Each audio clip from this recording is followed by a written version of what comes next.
guys, welcome back to my channel. So this video is all about art.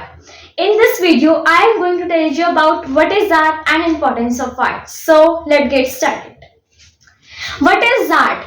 For as long as humanity has existed, art has been part of our lives. It gave us innovative way to view the world society around us. For many years, people have been creating and enjoying art. It expresses our emotions and expressions of our life. Art is a skill, can apply to dance, music, poetry, painting, and more. Moreover, nature is not less than art. Artists use their artwork for passing along their feelings. Importance of art. Art can come in many different ways like audios, visuals, and more. Art is universal, can be found everywhere. Art can help us in many ways like lower the depression level, increasing level of confidence, relaxing our mind. Thank you and have a productive day.